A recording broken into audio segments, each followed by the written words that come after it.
اب میں آپ کو ذرا اس جو انسانوں میں سے انسان دشمنی کا جن کا سب سے بڑا رول ہے، میں ان کی 2000 سالہ تاریخ کا آپ کے سامنے نقشہ رکھنا چاہتا ہوں۔ ان 1400 سال کا تو میں نے صرف 4 آپ کو پوائنٹس بتائے۔ موسیٰ سے عیسیٰ تک 1400 برس علیہ الصلوۃ والسلام، 2 مرتبہ عروج، 2 مرتبہ زوال، اشیریوں کے ہاتھوں پٹوائی، بابلیوں کے ہاتھوں پٹانا، گریکس کے ہاتھوں مرمت، رومنس کے ہاتھوں مرمت۔ یہ جو 2000 سال ہیں، کیونکہ اب تو ظاہر بات ہے 21ویں صدی شروع ہو گئی، 20 صدیاں حضرت مسیح کو پوری ہو گئیں۔ پہلی بات نوٹ کیجئے، حضرت مسیح کی پیدائش ہے سن 1 قبل مسیح۔ یہ نقطہ آپ نے کبھی سنا ہے یا نہیں؟ جب ملینیم کا سلسلہ شروع ہوا تھا پچھلے سال، تو میں نے بیان کر دیا تھا کہ ایک عجیب حساب کے اندر انہوں نے غلطی کی ہوئی ہے۔ حضرت مسیح کی پیدائش ہوئی 25 دسمبر کو، سن انہوں نے شروع کر دیا، جو اس کے بعد جنوری آئی تو پہلا سال شروع ہو گیا۔ اگر جنوری سے پہلا سال شروع ہوا تو یہ 6 دن جو ہیں تو اس کے پچھلے سال میں تھے، لہذا کہا جائے گا کہ Jesus Christ was born 1 year before Christ, BC۔ تو 1 قبل مسیح میں حضرت مسیح کی پیدائش ہوئی۔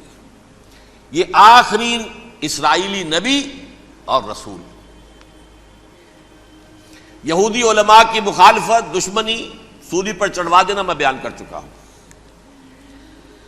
سن 33 عیسوی میں، جبکہ حضرت مسیح کی عمر 33 برس تھی، اللہ تعالیٰ نے انہیں زندہ آسمان پر اٹھا لیا، لیکن یہودیوں نے اپنے خیال کے مطابق انہیں سولی پر چڑھوا دیا، ان کی موت واقع ہو گئی۔ اگرچہ اس کے بعد یہ اختلاف ہے ان میں، یہودی کہتے ہیں وہ سولی پر چڑھ گیا، ختم ہوا، مر گیا۔ عیسائی کہتے ہیں نہیں، انتقال ہوا ہے مسیح کا صلیب پر، لیکن پھر وہ دوبارہ زندہ ہو گئے ہیں۔ ان کی لاش ایک غار میں رکھ دی گئی تھی، وہاں ریزریکشن ہو گیا، ان کا باعث بعد الموت وہیں ہو گیا، اور پھر انہیں اللہ نے زندہ آسمان پر اٹھا لیا۔ تو ہمارے اور عیسائیوں کے درمیان نوٹ کر لیجئے، یہ چیز مشترک ہے کہ حضرت مسیح آسمان پر زندہ اٹھائے گئے۔ فرق کیا ہے؟ وہ سمجھتے ہیں کہ سولی دیے گئے، سولی پر مرے، پھر زندہ ہوئے، پھر گئے۔ ہم سمجھتے ہیں کہ نہیں، وما صلبوہ وما قتلوہ، انہوں نے نہ صلیب دے سکے انہیں اور نہ انہیں قتل کر سکے، بل رفع اللہ الیہ، اللہ نے اٹھا لیا۔ پھر ہمارا اور یہ اس کا عیسائیوں کا ایک اور اتفاق ہے، سیکنڈ کمنگ آف جیسس، حضرت مسیح دوبارہ آئیں گے۔ یہ عیسائیوں کا بھی عقیدہ ہے اور ہمارا بھی۔ بہرحال تو جیسا کہ میں نے عرض کیا کہ اس وقت یہ عذاب استیصال، عذاب اکبر کے مستحق ہو چکے تھے، لیکن اللہ نے ان کی مدت دراز کی ہے۔ لیکن ان پر دنیاوی عذاب کا ایک کوڑا جو ہے اللہ تعالیٰ کی طرف سے اسی وقت برسا، دنیاوی عذاب دنیا میں رہتے ہوئے، ختم نہیں کیا۔ 37 برس بعد، حضرت مسیح کے رفع سماوی کے 37 برس بعد، سن 70 میں یہودیوں نے بغاوت کی رومیوں کے خلاف۔ رومی ٹائٹس جنرل تھا ایک، اس نے پھر جو حملہ کیا ہے، 1,33,000 یہودی ایک دن میں قتل کیا یروشلم میں، اور ہیکل سلیمانی گرا دیا۔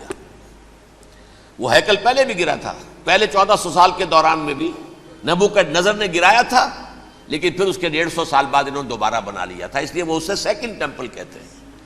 پہلا ٹیمپل جو حضرت سلیمان نے بنایا تھا، نبوکڈنضر نے گرا دیا 587 قبل مسیح میں، پھر دوبارہ انہوں نے 150 سال کے بعد بنا لیا۔ وہ اس تاریخ کا حصہ ہے، میں نے جس کے بارے میں آپ کو تفصیل نہیں بتائی۔ اس میں یہ ہوا سن 70 میں وہ گرا دیا گیا، وہ آج تک گرا پڑا ہوا ہے۔ نمبر 2، یہ کہہ دیا گیا کہ یہودیوں اس ارض فلسطین سے نکل جاؤ، تم یہاں نہیں رہ سکتے اب۔ لہذا جس کا جہاں سینگ سمایا چلا گیا، یورپ میں چلے گئے، ایشیا میں آ گئے، عرب میں آ گئے۔ یہ 3 قبیلے جو رات بھی میں نے عرض کیا تھا، بنو قینقاع، بنو نذیر اور بنو قریظہ، یہ وہاں سے آ کے مدینے میں آباد ہو گئے۔ جس کا جہاں سینگ سمایا، افریقہ میں، ہندوستان میں، جہاں چلے گئے۔ ڈایاسپورا اسے کہتے ہیں، وہ آپ نوٹ کر لیجیے اس لفظ کو، ڈایاسپورا، ہمارا دور انتشار، جبکہ ہمیں ہماری اصل سرزمین تو فلسطین ہے، حضرت ابراہیم کا مسکن، حضرت اسحاق حضرت یعقوب کا مسکن فلسطین، یہ ہے ہماری اصل جاگیر، یہ تو ہماری جدی پشتی جاگیر ہے، لیکن یہاں سے نکال دیے گئے سن 70 عیسوی میں، اور وہاں سے لے کے 1917 تک ان کا ڈایاسپورا جاری رہا۔ یہ دور انتشار ہے۔ اس دور انتشار کے اب چند حصے ہیں جس کو میں چاہتا ہوں کہ آپ علیحدہ علیحدہ سمجھ لیں۔ دور انتشار کا جو پہلا جو ہے تقریباً 300 برس، رومی حکمران تھے، وہ یہودیوں کے بھی دشمن تھے اور عیسائیوں کے بھی دشمن تھے، عیسائی اور یہودی ایک دوسرے کے بھی دشمن تھے، لیکن رومی سمجھتے تھے کہ یہ ایک ہی تھیلی کے چٹے بٹے ہیں۔ رومیوں کے نزدیک عیسائی بھی یہودیوں ہی کا ایک فرقہ تھے، کوئی علیحدہ مذہب تو تھا ہی نہیں، لہذا رومی جو ہیں رومنز وہ ان دونوں کو ستاتے تھے، مارتے تھے، اور یہ آپس میں لڑتے تھے، یہودی عیسائیوں کو مارتے تھے، عیسائی یہودیوں کو مارتے تھے۔ یہ ہے 300 برس تک کی تاریخ۔ سن 300 عیسوی میں کیا ہوا؟ ایک معجزہ ہو گیا۔ بہت عظیم ایمپرر کانسٹینٹائن، قسطنطین اعظم، رومن ایمپررز میں سے بہت بڑا ایمپرر، وہ عیسائی ہو گئے۔ اب تو معاملہ بالکل تلپٹ ہو گیا، پوری سلطنت عیسائی ہو گئی۔ اب عیسائیوں کے عیش ہو گئے اور یہودیوں پہ مار پڑنی شروع ہوئی۔ اب عیسائیوں کا آپ خود سوچئے کہ جنہیں وہ خدا بنا بیٹھے ہیں، خدا کا بیٹا قرار دے رہے ہیں، ان کے قاتل کون؟ یہودی بدماش۔ لہذا ان کی وہ پٹائی شروع ہوئی ہے یورپ میں، پوری رومن امپائر میں، انہیں ذلیل کیا گیا، شہروں میں آمد بند، علیحدہ رہو، گھیٹوز کے اندر رہو۔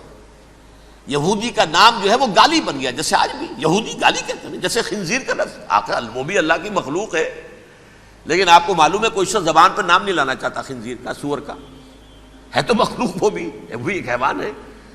ایسے ہی یہ ہے یہودی، یہودی گالی، جیوٹ گالی۔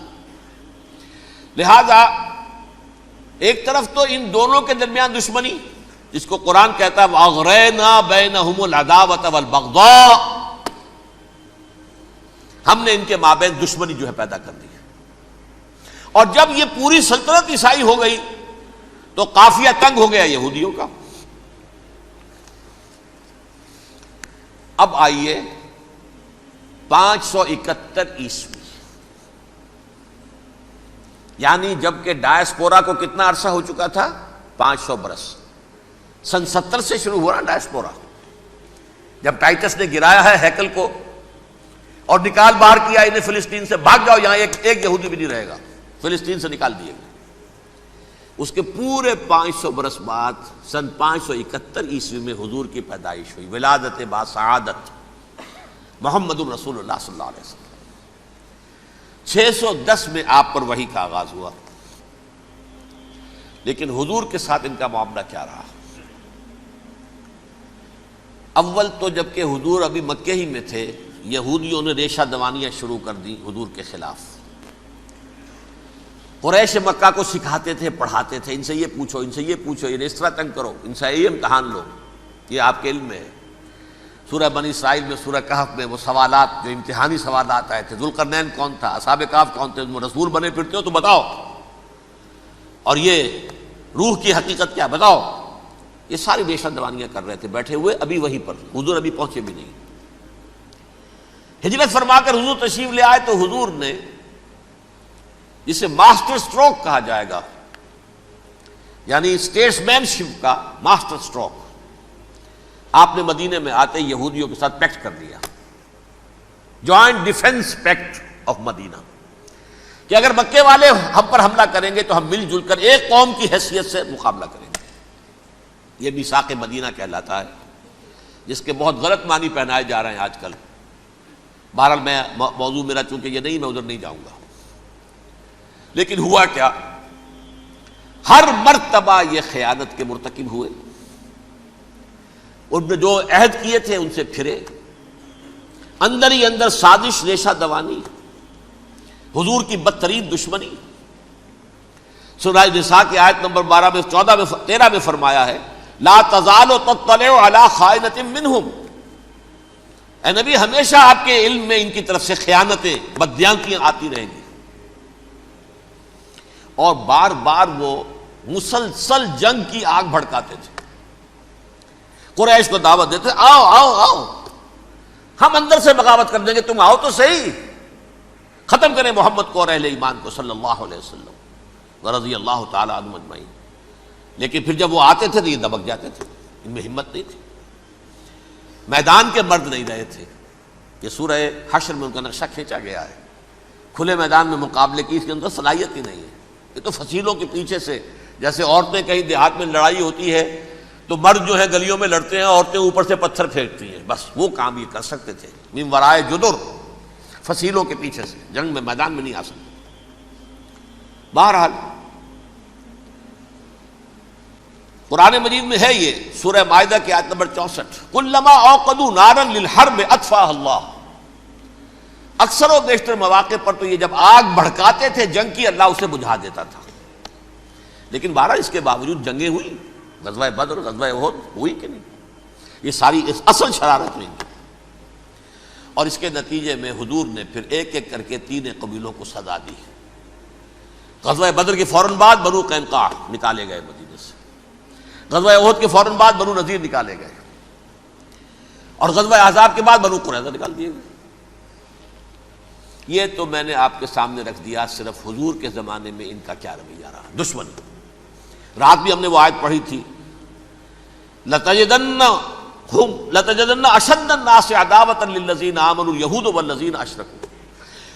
اہل ایمان کی دشمنی میں شدید ترین تم پاؤ گے یہودیوں کو اور مشرکین. مشرکین بھی بعد میں ہے، پہلے یہودی. حضور کے بعد کیا ہوا اب یہ نوٹ کیجئے، یہ ان کی تاریخ کا دوسرا دور ہے.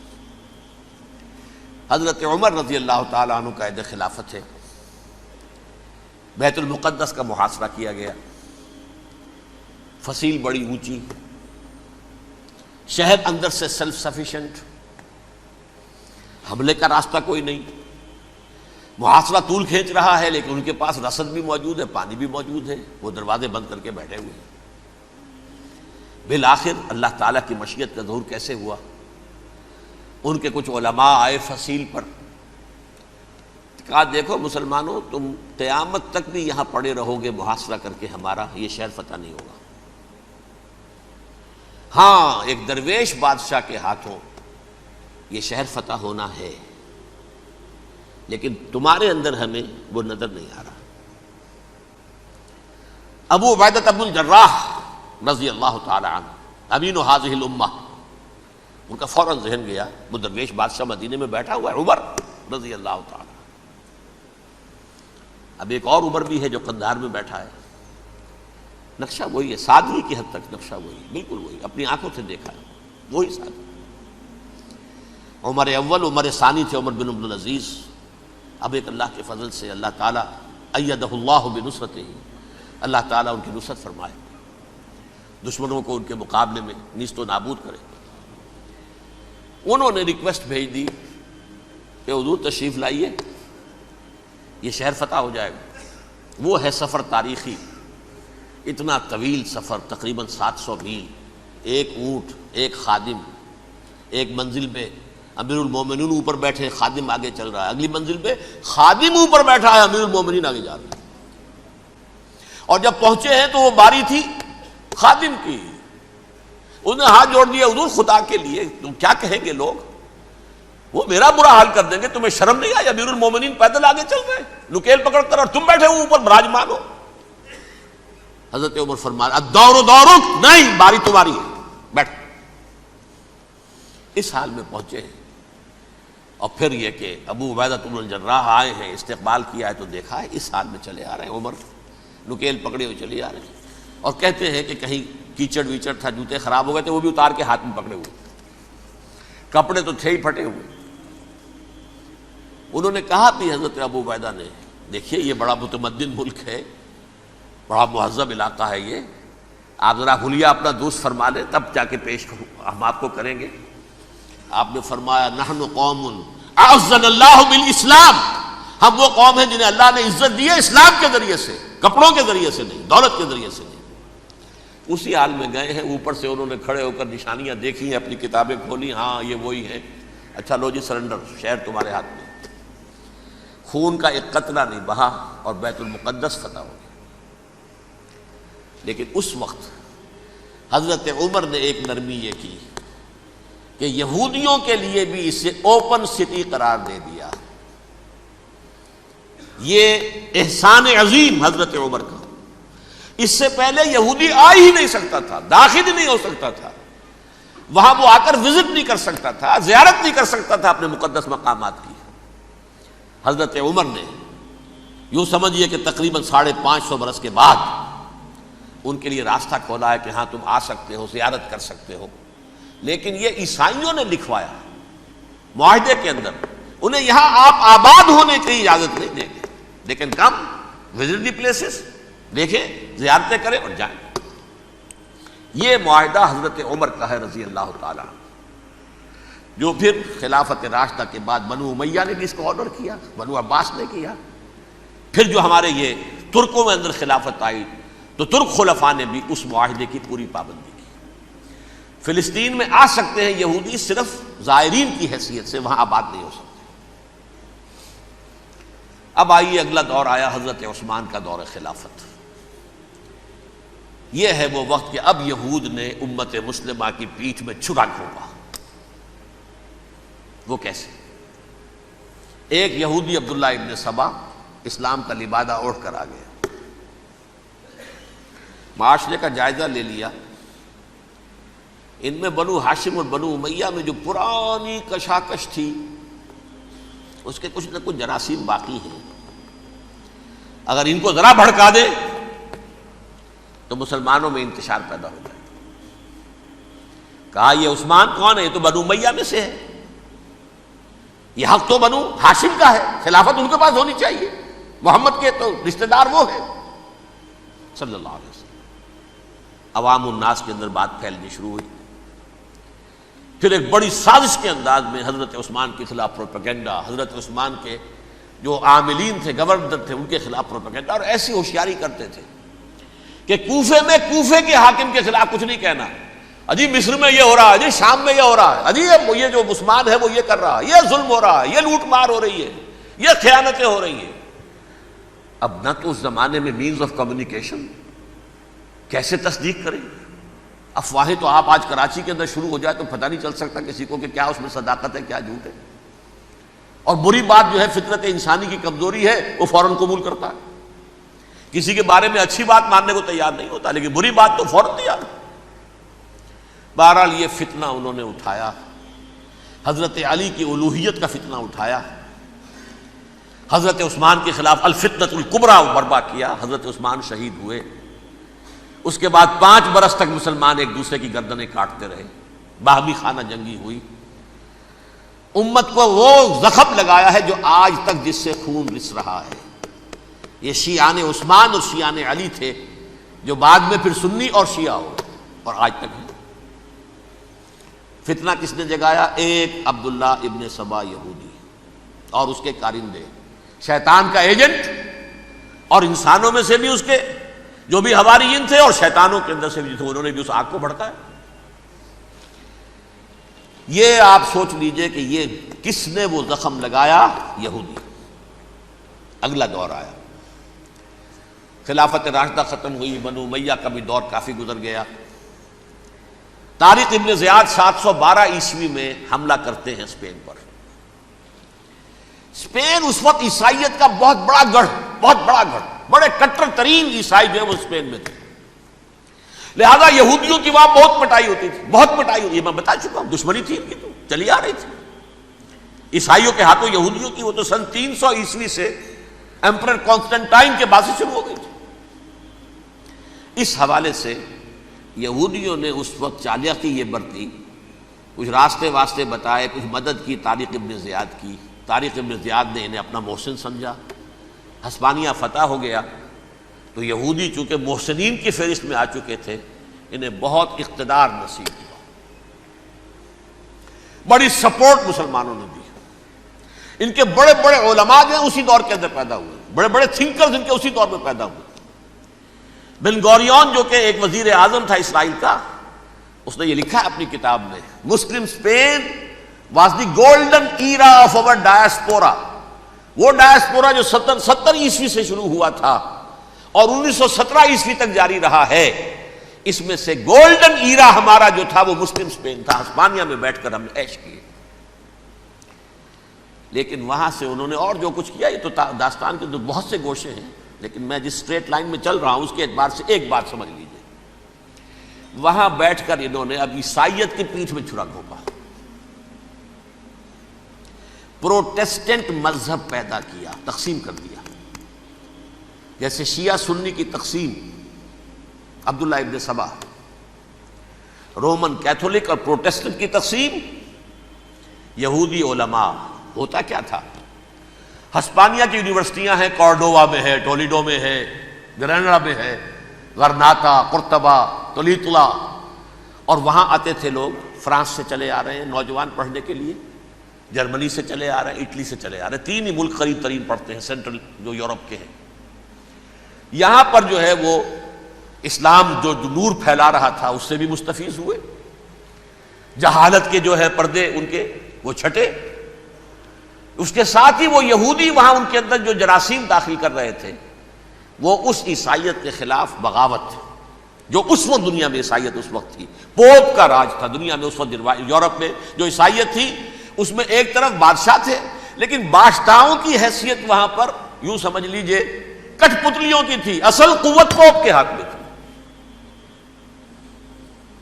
اور پوپ کو انہوں نے، جیسے قرآن نے کہا، اتخذوا احبارهم ورهبانهم اربابا من دون اللہ. چونکہ سینٹ پال نے شریعت موسوی ساقط کر دی تھی تو اب شریعت تھی ہی نہیں. پوپ کو اختیار تھا جس چیز کو چاہے حلال قرار دے دے، جس چیز کو چاہے حرام قرار دے دے. اتخذوا احبارهم ورهبانهم اربابا من دون اللہ. انہوں نے کہا صاحب یہ پوپ کس بلا کا نام ہے، یہ بھی انسان ہے. بات تو ٹھیک تھی نا. اصل حیثیت تو کتاب کی ہونی چاہیے نا، ڈیوائن بک، دی ریویلڈ اسکرپچر. لہذا اور یہ کتاب ہر شخص پڑھ سکتا ہے. کوئی پوپ کے باپ کو جو ہے کوئی اس کے لیے پروپرائٹری رائٹس تو نہیں ہے کہ صرف پوپ پڑھ سکتا ہے یا پادری پڑھ سکتے ہیں. ہم بھی پڑھ سکتے ہیں، ہم بھی سمجھ سکتے ہیں.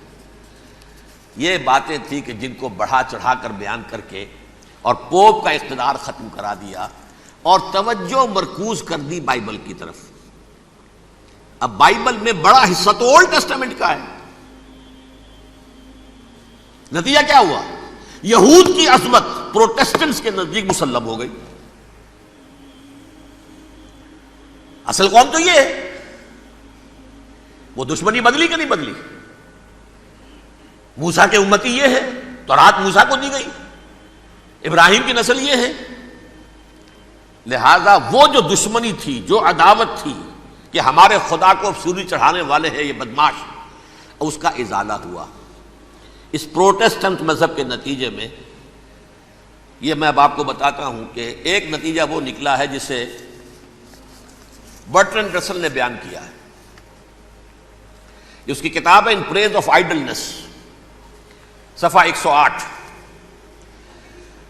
وہ لکھتا ہے the Christians retaining the Judaic belief in special revelation added to it the Roman desire for worldwide domination and the Greek taste for metaphysical subtleties.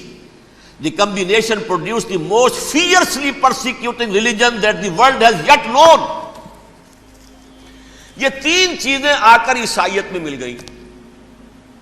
ایک تو جب یہ اولڈ ٹیسٹمنٹ جو ہے وہ ان کے ہاتھ میں آ گئی، اور اس کے میں کچھ آپ کو بتا دیتا ہوں کہ اولڈ ٹیسٹمنٹ کی تعلیمات، کیونکہ یہ اولڈ ٹیسٹمنٹ جو ہے یہ محرف تھی.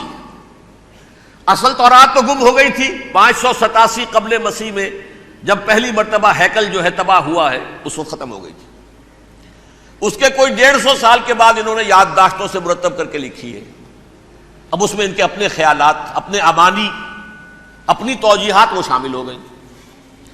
لہذا میں آپ کو حوالے دیتا ہوں اس کتاب کے اندر مظالم کی جو تعلیم دی گئی ہے، اہل کتاب نے اپنے مظالم قتل عام کے جواز کے لیے تورات میں تبدیلیاں کی اور پیغمبروں پر دہشت ناکی اور بدترین حرام کاری کے الزامات لگائے. سنیے، پہلا حوالہ ہے یہ گنتی باب 31 آیات 17-18.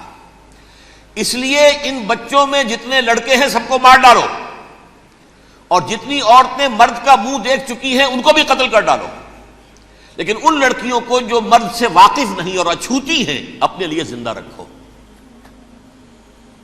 یہ کسی اللہ کی کتاب کا یہ جملہ ہو سکتا ہے؟ کسی ریویل بک کا؟ اور سنیے، یہ ہے استثناء ڈیٹرانومی باب 20 آیت 16-18. پر ان قوموں کے شہروں میں جن کو خداوند تیرا خدا میراث کے طور پر تجھ کو دیتا ہے، کسی ذی نفس کو جیتا نہ بچا رکھنا، جیسا خداوند تیرے خدا نے تجھ کو حکم دیا بالکل نیست کر دینا. مرد، عورتیں، بچے، بوڑھے سب ختم. یہ کتاب مقدس ہے. اور سنیے،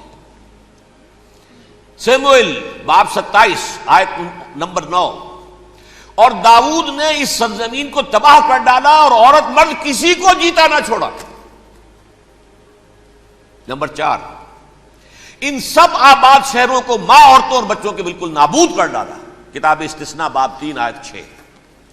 یہ ہے جو کہہ رہا ہے برٹرنڈ رسل، کرسچینٹی میں آ کر اب یہ تین چیزیں شامل ہو گئی.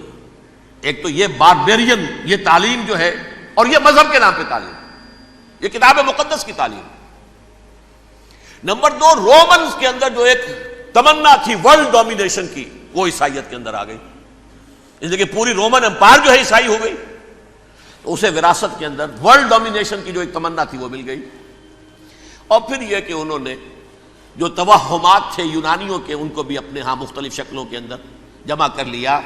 ان تین چیزوں کا the combination produced the most fiercely persecuting religion that the world has yet known. اس کے نتیجے میں دنیا میں تاریخ انسانیت کے اندر جو بدترین خونخوار ترین مذہب ہو سکتا ہے وہ شکل عیسائیت نے اختیار کی.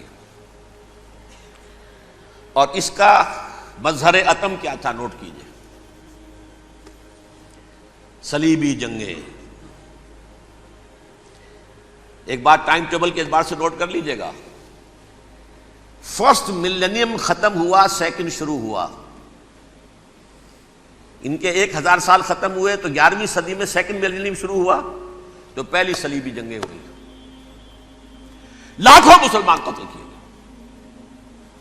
صرف یروشلم کے اندر اتنا خون بہایا ہے کہ خود ان کے ہسٹورینز لکھتے ہیں کہ جب ان صلیبیوں نے جب گھوڑوں کے ساتھ وہ چل رہے تھے گلیوں میں، تو ان کے گھوڑوں کے گھٹنوں تک خون کی ندی بہ رہی تھی. جہاں سے گزرے ختم کرتے چلے گئے، آبادیاں کی آبادیاں ختم کر دی. اگرچہ اس کروسیڈ میں گیہوں کے ساتھ گھن بھی پسا، یہودی بھی بہت مارے گئے.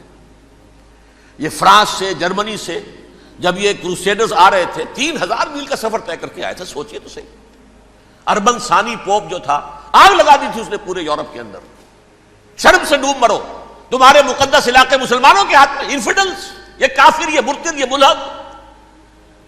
مسیح جہاں پیدا ہوا، مسیح کو جہاں سولی دی گئی، وہ کہاں ہے؟ ان کے ہاتھ میں. وہ آگ لگائی ہے، 3000 میل کا فاصلہ طے کر کے یہ قومیں آئی ہیں وہاں. اور جو تباہی مچائی ہے انہوں نے، تاریخ انسانی میں ایسی بربریت کی کوئی مثال. اور یہ ان کے اپنے ہسٹورینز لکھتے ہیں. شرم کے مارے ایسے محسوس ہوتا ہے جیسے ان کی گردنیں جھکی جا رہی ہوں. لکھتے ہیں